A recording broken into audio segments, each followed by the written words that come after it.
All right, take a little break from the presentation we're working on. I want to jump in here right now and really hit this Class G and Class E thing. A lot of add-on guys. And even an add-on guy can walk in the door, been flying for years, and I'll say, so, where's Class G at? Right here at so many feet, or here so many feet. So I just want to go over this because Class G isn't really super tough, but it is if you don't understand it. And I want to try to break it down the best I can. We're going to use Plymouth right here where I have my arrow. Plymouth is where we're operating here in north central Indiana. Plymouth's a small Class G airport and goes up to the overlying 700 feet. Class G starts at the surface and goes up to 1,200. So that's the main breakdown that you have to remember.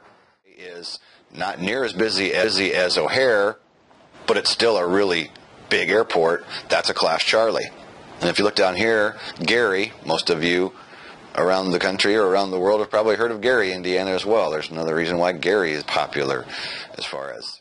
I've always had trouble with that, and I have to review that all the time. Point being, my longtime examiner that I've been using always says, good pilot uses his resources. You can't remember every single thing.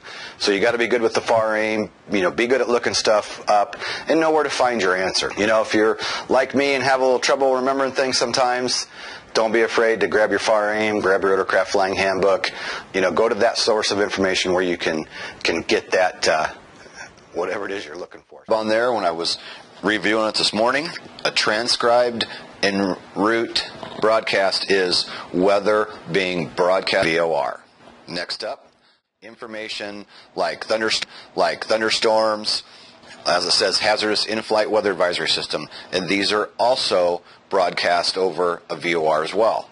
AWOS and ASOS are automated systems. That's only a few pages in the FAR aim manual that are extremely important.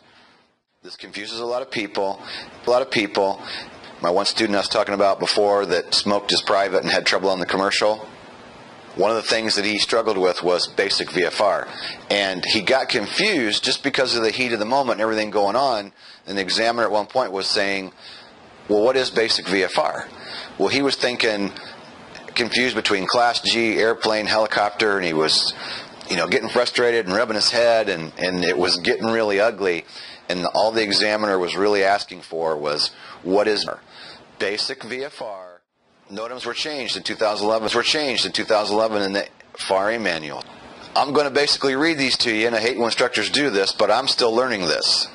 The Notams, 4 Notams, are issued every 14 days to check for additional information on hazardous conditions or changes that have been made since issuance of AFD. Prior civil L Notams will be reclassified as D Notams. Notams continued. Distant, runway closure, approach light system, out of services, etc. FDC, temporary to approach procedures. He's probably going to dig a little bit because he's going to wonder, does this guy really know the FAR aim manual or does he not? Using your resources. And the FAR aim is very, very important. And I'm amazed at the amount of guys that don't really use the FAR aim as much as they should and don't know how to use it. The point I want to make again